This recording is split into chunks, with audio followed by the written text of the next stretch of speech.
Hi, everybody. It's Kim Winter again, Logistics Executive Group. Absolute pleasure today to introduce my guest from Sydney, Australia, Cynthia Dearin. Hey, Cynthia. Hey, Kim. How are you doing? Fantastic. Thanks so much for joining us today. Cynthia, I'm going to give you a bit of an intro because you are a particularly interesting woman. Disclosure, I've known you for a number of years and we'll talk a little bit about that later on. But really what I want to talk about today is give a bit of a background for folks around some of your background, which is quite unique. You're an international business strategist. You run Darren and Associates from Sydney and you help companies develop their business offshore, which we're going to talk about. You are also the founder and international business strategist for the organisation. You also are the founder for International Business Accelerator. You're a keynote speaker.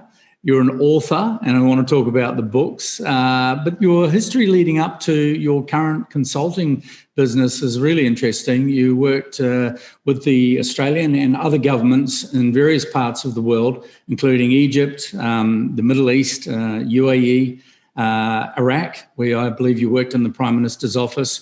You've worked for the British, for the UN, for USAID, and a number of other organisations when you're in the diplomatic corps. So, hey, welcome, Cynthia Dearin. Thank you. Great to be here. So tell us a little bit about your upbringing. You're an Aussie girl. Talk us through your upbringing, where you were born, what the childhood was like, and how you ended up getting into the international scene. Well, I was born in Sydney, and from the time I was very little, I was obsessed with business and obsessed with international stuff. My first recollection of a business venture was when I was about 4 and I stripped all the oranges off the tree in the back garden and told my parents to take my tiny wooden chair and table down to the front of the road and logged all the oranges down and said, I'm going to sell these oranges. And they looked at me with pity because they knew the oranges were pretty disgusting and, very tart. And they left me to it. And they were very surprised when I came back about 2 hours later with $5 and all the oranges gone, which, I thought was okay for a 4-year-old. And I was always, I was fascinated by other cultures and what happened in other countries. I remember being about 7 and having to do a school project on Indonesia. And when I found out I would have to read library books to do the project, instead of going there myself, I cried because I thought it was cheating. So these are some of the early themes that kind of got me onto this rather exotic journey that I've been on. But when I was 7 years old, my parents had a brainwave and decided they would move to the country and bring us up in regional New South Wales. So we left Sydney, went off to the country. And look, I have to say that against expectations, that actually turned out to be a very unhappy experience for me. I got taken from Sydney, put into a country school, and I got very badly bullied. And unfortunately, that experience went on for the best part of a decade.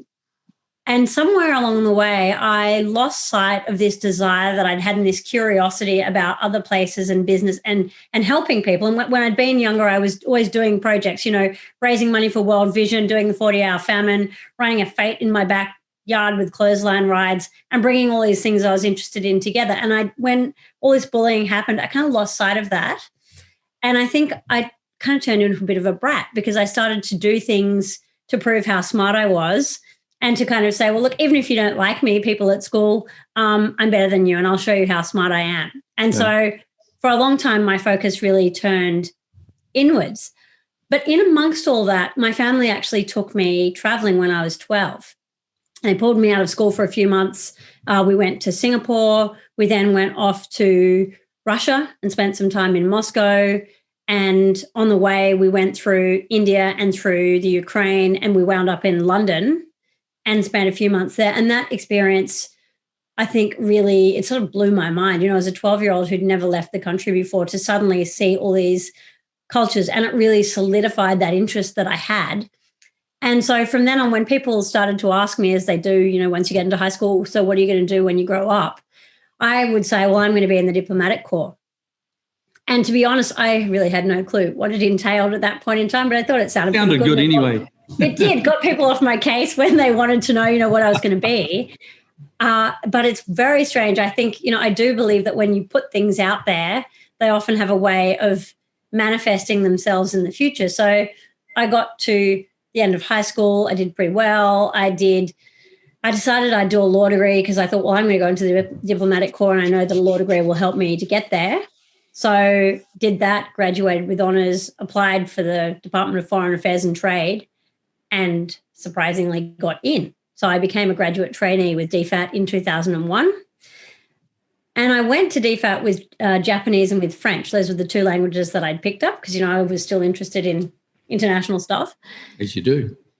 And again, got to be very careful what you put out there because people would then ask me, as they do in DFAT, so where do you want to get posted? And I would laugh and say, very flippantly, oh, I'm flexible. I'll go anywhere except Papua New Guinea or the Middle East. And so there must have been somebody listening in the background to me saying these things because when it came for time for postings to get handed out, I didn't get any of the places that I applied for, like New Caledonia, which is French speaking, or Japan. I got offered to go to Abu Dhabi. I got called into the staffing department one day and they said, oh, we'd like you to take a posting to Abu Dhabi. And I just looked at them and said, where is that? I think I'd confused it with Addis Ababa in Ethiopia. And then I realized that actually was not where it was. And I was quite horrified. But, at 23 or 24, I was more frightened of foreign affairs and trade than I was of going to the Middle East. So I kind of took a deep breath and said, okay, I will learn Arabic and go to the Middle East. I proceeded to go into language training, and then I was posted off to Egypt, where I worked in the embassy part of the time and studied Arabic. And then I was posted to the UAE and accredited to Qatar. So after about 5 years in the diplomatic corps, everybody I knew thought it was the coolest job they'd ever heard of. And I thought, I should be really happy. Everybody thinks that this is the coolest thing they've ever heard of, and it's this really high status job. But, and my mother put this to me because I said, I'm really not that happy. And she said, but why not? Everybody thinks it's an amazing job. And I said, yeah, Mum, I know they think it's a solid gold job, but what they don't actually realize is that it's a plastic job with gold paint.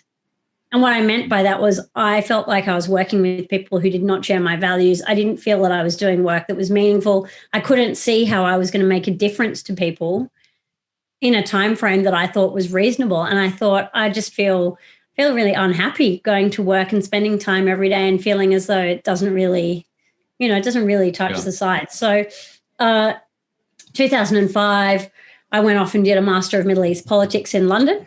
And I did that because, even though I'd been pretty freaked out by going to the Middle East, I had learnt so much while I'd been there. And I thought, well, look, I've gone and gotten all this expertise. Rather than now just going off in another direction, I should try and sort of solidify what I've done and capitalize on that. So I went off to London, did this master's, loved it, thought about doing a PhD, but decided against it. And 2 weeks after I handed in that piece of paper, which was my master's thesis, I had been picked up out of London by a consulting firm called Adam Smith International, and I was on my way to Iraq as a management consultant. And I basically got picked for that job because I had diplomatic experience and they were looking for somebody to work in the Prime Minister's office. And I also had Arabic. And interestingly, in Iraq, of all the thousands of people that were there, in the US Embassy, for example, there were about 5,000 staff and there are 4 people who spoke Arabic. Wow. So, there were not many people who could actually tick all the boxes that needed to be ticked. So, a couple of weeks after being a student, and it was very weird because I'd gone from being a diplomat with people opening doors and bowing and scraping and saying ma'am, back to, a student owning 2 pairs of jeans and eating instant noodles and, working out how I was going to pay my bills, back out into Iraq, being catapulted back into another status role. And my plan at the time was to do 6 months in Iraq. A bit of a CV build, I thought, get a bit more experience, be able to say I'm a Middle East expert. And Iraq is one of those places that has this kind of inexorable pull. I ended up there for the 3.5, 4 years. I was going to say the best part of 4 years.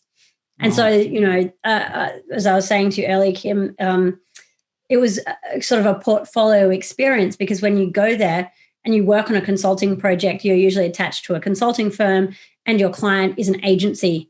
And these things last for, shorter or longer. So I did a project for the British government in the Prime Minister's office, which kind of blew my mind, trying to reorganize or help to organize a prime ministerial office.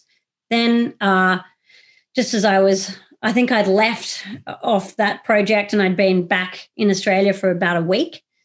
And I got a phone call from a colleague who I'd known out there who said, look, my colleague has slipped on black ice in Belgrade. Can you come and cover for him for 4 weeks?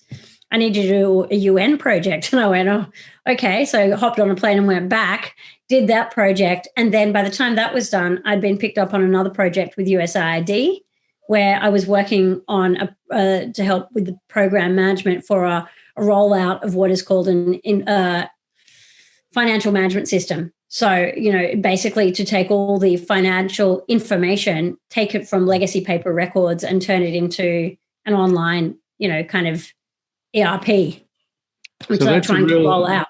So that's a real globe hopping and jumping exercise for probably the best part of about 15 years by the sound of it. Yeah, I was everywhere. So I was out there for 4 years, worked for Department of Defense. All the Iraq project wound up in 2010.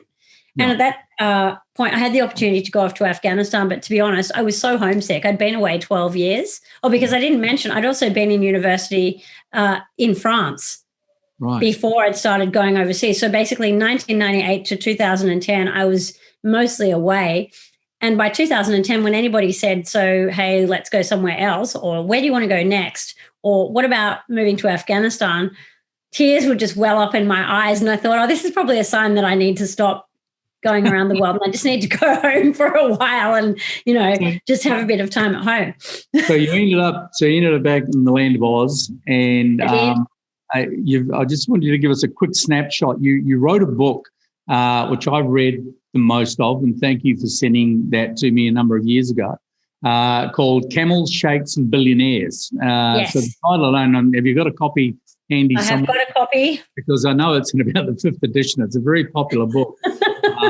And it tells a story of basically anybody wanting to do business in the Middle East region. There's an amazing trove of tips in there.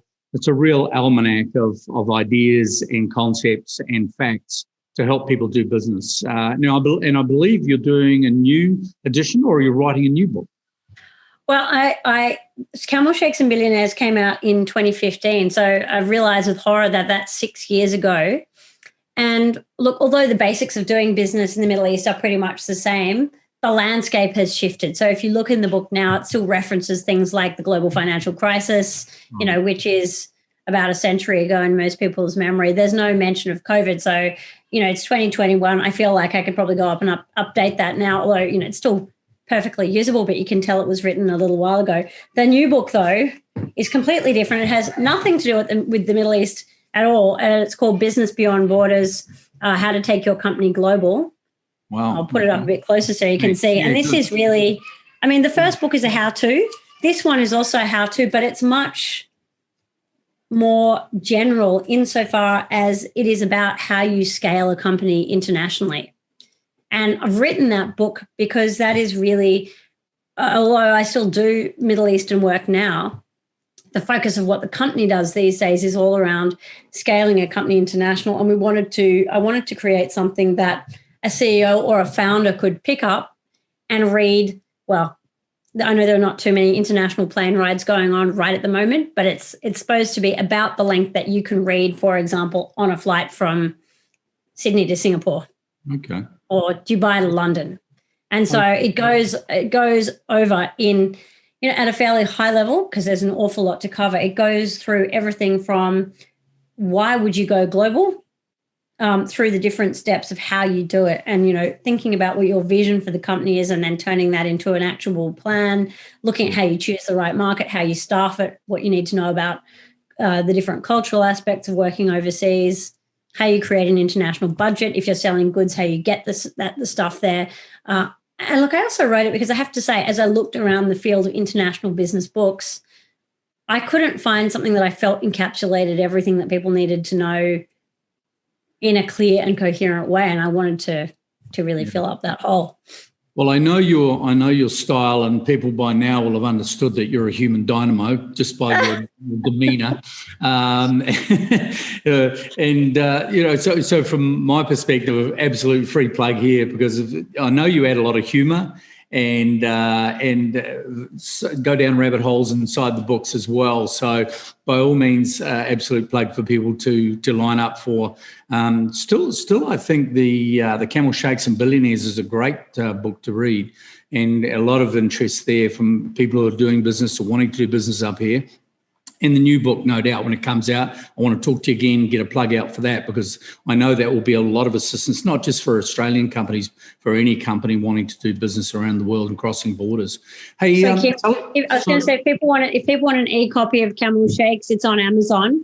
But for anybody who listens to this show and wants a copy, if you send Kim a note, I will send you a book free of charge.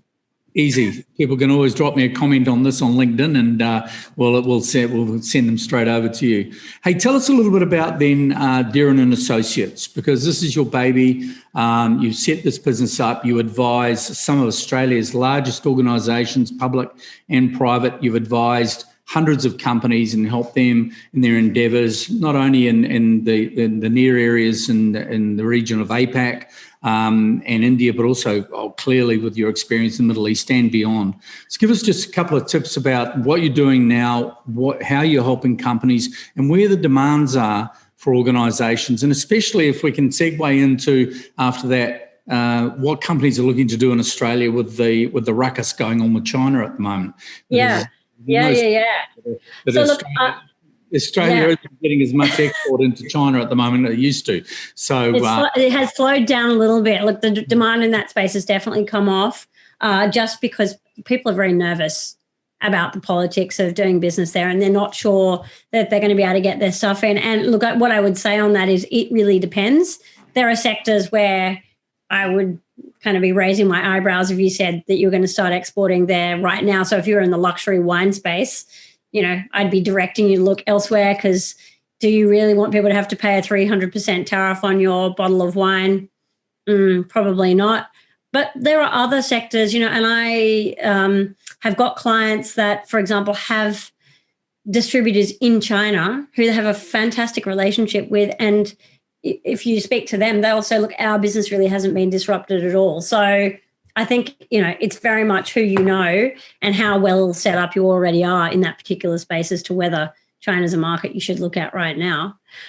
But just to jump back to DNA and the story of how it came about, I was back in Australia, and I was running a bilateral chamber of commerce. That's what I did when I came back from Iraq, and I could see that there was all this opportunity in Australia for people to take the amazing things that we create here, products and services, and to sell them internationally. And I also saw that there was a huge capacity gap. And that is backed up by the statistics, because if you look at what the stats say, an absolute maximum of 5% of Australian small and medium enterprises, an absolute maximum of 5% do something internationally, which means that although we are a country that says we're very internationally focused and we love to talk about how international we are, the business statistics don't really reflect that. And so, and this probably sounds kind of crazy and a bit pretentious, but, when I looked at that, I was like, well, I think we have a lot to offer here. And my vision is that we would see a massive jump in people selling internationally and exporting their stuff. And that was really part of what drove me to create the company, because I thought I like to create an impact for companies and people on a personal level. That's really important to me. But how cool would it be if, we could look back in a decade's time or so and say, hey, we've seen a massive jump in numbers of companies exporting internationally because we've provided something that actually fills this gap. And so when I started, it was very Middle East focused, because that's where I'd come from. I'd done 10 years of work on the Middle East, including, running this bilateral or multilateral chamber, because it was the Australia Arab Chamber of Commerce and Industry. So, I was working Egypt, UAE, Qatar, Iraq, bits and pieces of other consulting work around the region, and then doing this role as the CEO of a chamber. And so we started with Middle East stuff, but, the demand we discovered as we went was really for not primarily the Middle East, although we do Middle East work, but most of the demand was for Southeast Asia, the United States, and the UK, although possibly a little bit less at the moment than previously, because Brexit, has also made people quite nervous. And so over time, we developed out a set of IP, which is market agnostic. And what I mean by that is you can take the frameworks that we've created and use them anywhere. And some people say, but how can you do that? Because, every company is unique and every market is different. And that is true. But international expansion is kind of like maths. You can derive things from first principles, or it's kind of like following a recipe. So, there are a certain set of steps or a certain set of questions that every founder who wants to take his or her company international has to ask and get answers to. And a really simple way of explaining what we do is we help founders and CEOs to ask the questions, and then we take them through the process of working out the answer. And so they come out with a coherent set of answers that are based on data and evidence and not just guesswork, which, as you will know, Kim, is unfortunately how a lot of people go about doing their international expansion. It's kind of closing their eyes and throwing some darts and hoping for the best. And so what we do now, the work that we do divides, broadly speaking, into two big categories. We have our done for you services, which are pieces of bespoke work, where people will come and say, I need a 2-day workshop on culture in Asia or culture in the Middle East, or, I have people coming from the Middle East who need training on Australia, or we have a company coming to say, look, we need a company set up in Vanuatu or in Singapore, or we need some help with foreign exchange. So we have some bespoke services that we do, but the core of our work is really what we call our done with you programs. And these are programs that we do with companies either in groups or individually, where we take them through that process of working out what their international strategy should be, what strategy is going to create a result for them, the result they want, and then helping them to actually execute that and more or less walking with them through that process. Awesome. Well, that's really interesting because, as you know, we've got a number of offices offshore, right around Asia, Middle East, India, Europe. And we're continuously getting inquiries through our trade facilitation business, which, we come back to you and seek your advice and often refer companies back to you, particularly in Australia. What do you find are the main areas where, what sort of companies, what sort of products and services do you find are reaching outwards mainly at the moment? And, has the pandemic over the last 12 months had any effect, or has it been pretty much business as normal as companies seek international markets? Look, the answer is it kind of depends. So in terms of companies that come to us, it is so varied. We have people in health services, different kinds of health services and health products. We have people in food and beverage. We have companies in fashion. We have companies in affiliate marketing. We have companies in professional services, supply chain logistics, software, health and, kind of pharmaceutical health and beauty products. So a whole range of different things. I think probably there are two kind of trends that we've seen coming out of COVID in terms of how easy it is for companies to internationalize. I think for people exporting goods, it's become a lot more difficult because, as you all know, supply chains are all messed up at the moment, and the cost of freight has become absolutely astronomical.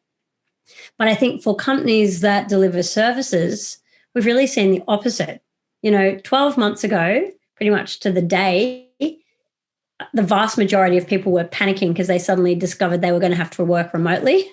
And that was very problematic. And, you will remember, Kim, that people were often very resistant to working with a service provider that was somewhere else. A year on, people have been working remotely for a year. And what we've seen is barriers to entry have gone down because people have suddenly realized, actually, we can work remotely with a company and they can provide the same service, and it really doesn't matter if we're not in the same place. And look, I'll give you a great example of that. We did a project for a defense company which is based in the US, and this was at the end of last year, end of 2020, based in the US. My team and I are down here in Sydney, and the work that they want to do was based up in Malaysia. So we had team in Sydney, team up in Malaysia, and the client in the US. The client never met us in person. The client never met the people in Malaysia in person, and we did the entire project on Zoom. the entire thing, and they gave us a 5-star rating. So it's, it can be done, but I think we've seen that become a lot easier in the last 12 months. Okay. I wanted to ask you whether, any of the activity you're doing in private practice still has any engagement with governments. And the reason I ask that is because, as you know, our trade facilitation and our corporate advisory and M&A business up here in the Middle East is engaged with a number of governments around the Gulf over the last 20 years that we've been around in this area. And quite often we'll come to you on behalf of those government departments to talk about some data or some research that they can't get from their own government offices offshore, whether that's because they're not focused on certain commercial areas or what have you. So that's where, we've done some work together. Are you finding that you're working solely in the private space internationally? No. Or you some governments? No, look, we just completed a project for New South Wales government several weeks ago. And we are just about to start a project for government in WA in a couple of weeks' time. Right. So, and look, we're on a panel for Victoria as well. So no, we are still doing work in the government space, and it's a mixture. So I mean, it's probably not half. Government makes up less than half of what we do, but I like doing government work because I can see a way that we can put, high quality input and reach a lot of companies at the same time. Yeah, no, and I think it's interesting in various countries where we'll often be in an event or, people will say to us, I'm having really trouble getting through to my government office to help me with the embassy or the trade office to help me with this or that. And it's a good place where private sector can interact and assist with trade in that area. Listen, I always ask our guests about leadership and about entrepreneurialism. So before we wrap, I just wanted to ask you in particular, in your case, given you're so trade focused, not only what tips you would have for other entrepreneurs. So let's cover that first. And then I'm going to ask you another question more related to trade. So, I mean, you've been a very industrious woman. You've been around a lot of places. You've started your own business. You run a very successful practice.